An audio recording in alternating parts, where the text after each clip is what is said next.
Hello, hello, hello. This is Gresh from the I Am CEO podcast. I have a very special guest on the show today. I have Ron Tuck of Red Pill Rebellion. Ron, it's awesome having you on the show. Thanks. I appreciate you having me here. Definitely super excited to have you on. And before we jumped in, I want to read a little bit more about Ron so you can hear about all the awesome things that he's doing. And Ron is passionate about helping others succeed at achieving their goal of lifestyle freedom. This drive to help improve the lives of others was cultivated in the United States Army, where he toured in Afghanistan and learned the importance of teamwork and dedication to a cause. Thank you for your service. And now Ron is on a mission to help people live and work on their own terms. And in 2016, Ron left his home in the United States and pursued the digital nomad lifestyle full time. And now, 5 years and 21 countries later, he's learned a thing or two about traveling and working as a digital entrepreneur. Along the way, he's built quite the online resume as well. He's a blogger, business coach, consultant, e-commerce specialist, digital marketer, and digital nomad coach, just to name a few. Throw professional poker player and world traveler on top of all that, and you'll find it hard to find a more interesting person for a dinner conversation. Ron, are you ready to speak to the IMCO community? Let's do it. Awesome. Well, let's do it then. So, to kind of kick everything off, I wanted to rewind the clock a little bit, hear a little bit more on how you got started, what I like to call your CEO story. Yeah, sure. I actually, so as you mentioned, I'm an Army veteran. So I left the service back in 2010. And so I was kind of, the hardest thing is not going into the military, it's coming out, right? So um, I was trying to adapt, figure out what my direction was, where I wanted to go. I worked for corporate America, and I found very quickly that I just didn't like it. I didn't feel like I had control over my life. So I set a path to start my own business and basically experimented with all the different things that I would want to do and what my skill set was and what would be a good match for me. And of course, I had a lot of trials and tribulations along the way. And eventually, I led to starting an e-commerce business and have since let that go since the pandemic. But now I am blogging and coaching full time. So that's kind of been my path, and that's where I'm at now. Nice. Well, I definitely appreciate that and appreciate, hearing the journey. As you said, there's always ups and downs, no matter the journey, it seems like, especially in business and entrepreneurship. But I wanted to hear a little bit more on your coaching, all the services you provide and how you work with the clients that you have now. Could you take us through a little bit more of that and what that looks like? Yeah, absolutely. So as I mentioned, I when I got out of the military, the hardest thing for me, like I said, was readapting to society, and part of that was because I was used to a culture, right, of camaraderie and just a certain set of values that we had in the military that not they don't necessarily not exist outside of the military and civilization. It's just everybody has their own level of different priorities, especially in a place like North America, where it's very individualistic, and I'm used to being a part of a community. So for me, I felt that aspect was missing. And as far as finding my a cut path, it was not it was not very easy. Um, I went online and I literally started researching all these things. And the reason that I took that path to begin with is I just didn't feel in control of my life. I remember being in a 9 to 5 job, running a warehouse. I used to be a logistics manager, right? Because that's what I did in the military.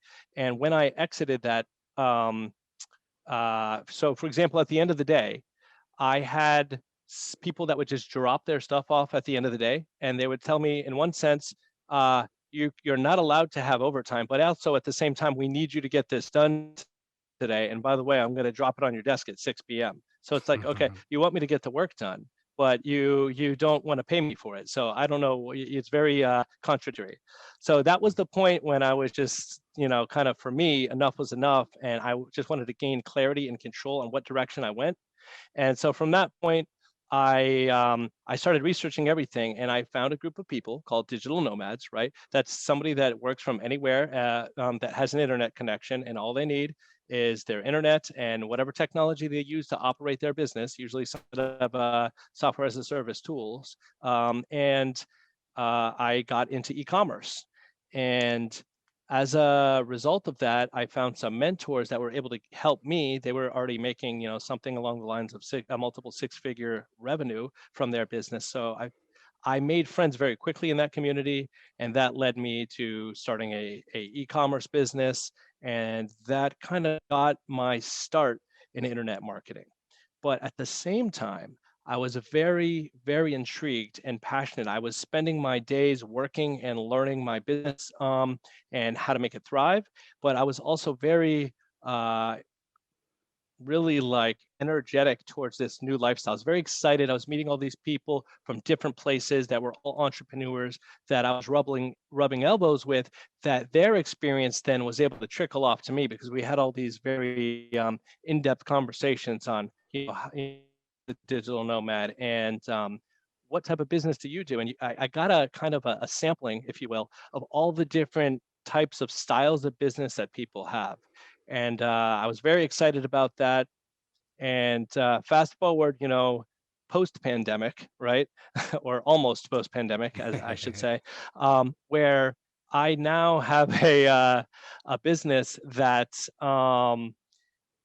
I've kind of got into full time blogging. I have a blog that is fully immersed in the location independent lifestyle and what type of businesses you can run online and what type of destinations are a good fit for somebody looking for digital nomad lifestyle.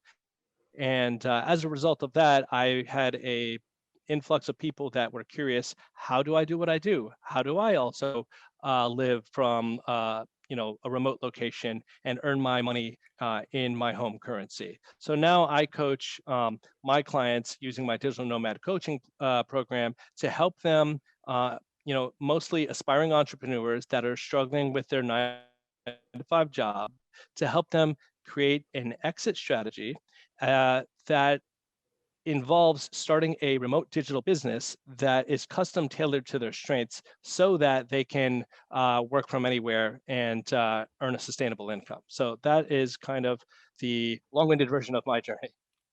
Yeah, I appreciate you, sharing, your journey and how you got to doing all the awesome work. And I think so many times people don't realize that something is possible until they see somebody that's actually doing it. So that's why I love that you've been able to do it, but even more so that you've created the coaching program, the blog, all the content to help people kind of realize that there are opportunities that sometimes we're not even aware of. Right. Yeah. I mean, I wasn't aware of it myself. I was looking for direction. And I'm so Mhm. glad that the information, although it wasn't as much as it is now, that it was out there. And so I kind of just want to pass that buck along to other people that may be struggling in their job or just feel uneasy or are not in the right place. And I want to help them make that transition. Yeah, I appreciate you for doing that so much. And so I want to ask you now for what I call your secret sauce. And this could be for yourself or your business or a combination of both. But what do you feel kind of sets you apart and makes you unique? So for me, I think that a lot of people in business, it's kind of the chicken or the egg thing. They're like, I haven't made it. I'm struggling. But for me, in order to make it, you do need to struggle. And Mhm. I've gone through a lot of struggle, mostly in my life, for the very thing that led me up to entering the military service, to hitting the stepping stones along the way to get to where I am now. And I believe that the resilience that somebody has makes them who they are. But for me personally, aside from that, I think that, it's kind of like Tony Robbins says, if you're not growing, you're dying. But if you just stop learning, you're going to really become stagnant and potentially even forgot where you were when you started that process in the first place. So, as far as what sets me apart as a person and as a business owner, it is definitely my drive and ambition. I have very large goals. I want to help as many people as I can along the way because as a result, I will be rewarded for that, both from a fulfillment standpoint, but also financially. I think that people that are just chasing money, and you can tell the marketers that are very authentic and are trying to get somebody a result, and those that kind of are giving you lip service. And for me, that's what sets me apart. Even my entire blog, the entire message behind it is authenticity. If you're in a job that you're doing just to pay the bills. I mean, if you need to do it as a stepping stone, absolutely. But if it does not match who you are, then you owe it to yourself to be authentic and to find what you were meant to do. And that's just kind of my message that I believe sets me apart. Yeah, I appreciate you for sharing that and reminding us of to kind of us all to tap into that and have those sometimes difficult questions internally within ourselves and ask ourselves, are we doing those things that really drive us and are passionate and we're passionate about it. But I love how you kind of talked about that resilience piece as well too, because I think so many times when you go through difficult situations, we sometimes don't realize that that makes us who we are. That builds up our ability to kind of know who we are and even confidence, especially if we're able to get through the other side of those. So I appreciate you so much for talking about, those aspects and how that has built into who you are and the tenacity and drive that you have now. Hmm. Yeah, no problem. Awesome, awesome, awesome. So I wanted to switch gears a little bit and I want to ask you for what I call a CEO hack. So this could be like an app, a book, or a habit that you have, but what's something that makes you more effective and efficient? Okay, so this is a big thing for me because one of the main things I teach in my coaching program is productivity. And there's two, you know, uh, I guess, common issues that people have when they're trying to make the transition to become a CEO or an entrepreneur. And one is time management, and the other one is financial preparedness.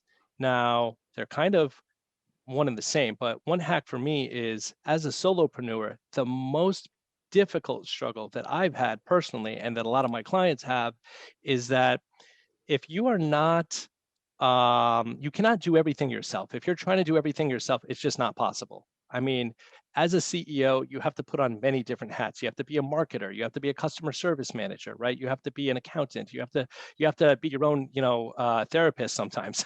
So there's a lot of things that you need to do. And I think either using um, freelancing or other people's efforts or using some kind of technology or software tools or more than likely a combination of the two, you need to alleviate that time and that pressure from yourself so that you can kind of just glide into your goals, and it'll be more simple. It might not be easy, but it'll definitely be more simple because you're not putting so much pressure on yourself. So that's a very important lesson that I've learned. Yeah, that's absolutely huge, and I appreciate you for talking about that and how they're intertwined because it comes down to the resources and how you leverage those resources, whether it be time and money or a combination of both of those, and to be able to kind of leverage your time, understand what's important. It's not where our zone of genius is, and be able to delegate in so many different ways, whether it be gig workers or as you mentioned freelancers, employee, whatever that might be, and how it might manifest itself. That's what's going to allow you to grow and expand and be able to kind of reach that success that often we have. Yeah, again, it comes down to the chicken or the egg. It's like, and I think Michael Hyatt said this on one of his podcasts. It's like, Mhm. okay, well, I need a team in order to be successful, but I also need to be successful so that I can economically afford the team that I need. But really, which one is first? I tend to think that you need a team in place, but you have to start somewhere. So as long as you have a vision in mind, that works for you. But that's definitely a hack that I highly recommend, and it'll also help you avoid burnout because without that, if you're putting everything on yourself, you will definitely burn out. Yeah, absolutely. And so what about now for what I call a CEO nugget? So that could be a word of wisdom or piece of advice. It might be something you would tell a client, or if you hopped into a time machine, you might tell your younger business self. Okay. Um, I would say that my big nugget again is maybe it's the resilience piece, but it's and I actually think I wrote this in the blog post that I wrote for the CEO Blog Nation, but you need to focus on one thing. There's so much distraction and negativity out there in the world that as soon as you walk out the door, you're distracted and you're getting hit from marketing and all this different stuff. And in order to combat that, you need to be extremely clear, 100% clear on what your path is. You need to have that cut out for yourself, and you need to focus on the one thing and just keep your mindset sharp. Now, if you can do that, right, and if I had this advice to my younger self, to be honest, I would be in a different position. But like they say, hindsight is always 2020. So that would be my big nugget, because really, it's so easy to get distracted by all these different opportunities. But what you have to realize is, by saying yes to one opportunity, you may be saying no to a future opportunity that might be more important to you, and it might be more aligned with your goals. Yeah, that's absolutely huge. And definitely a lot of us are probably shaking our head about shiny object syndrome and how something sounds like it's the best thing. But I think if we go back to the hack and where we were talking about the resources, understanding that we have limited resources, we have limited energy we can spend on certain projects. So you have to be very, very focused on, that mission, that goal that you have, and how those things align with it, and filter that out to make sure you're making the right yes decisions instead of the kind of decisions that sometimes can lead us into the trap we don't want to be in. Right. Yeah, absolutely. Awesome, awesome, awesome. So now I wanted to ask you my absolute favorite question, which is the definition of what it means to be a CEO. And we're hoping to have different quote unquote CEOs on the show. So, Ron, what does being a CEO mean to you? Well, CEO means to me having complete control and freedom over your life.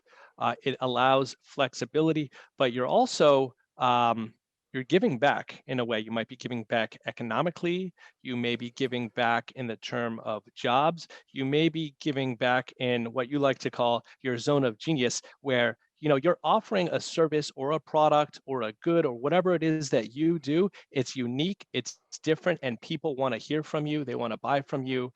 And I think that that's really what it means to be a CEO, is to take control of your life and cut a clear path and find your direction. You might get off path, but as long as you end up at the same destination, then that's what it means to be a CEO for me. It's really uh, sounds cliche, but it's really just fulfilling your dreams.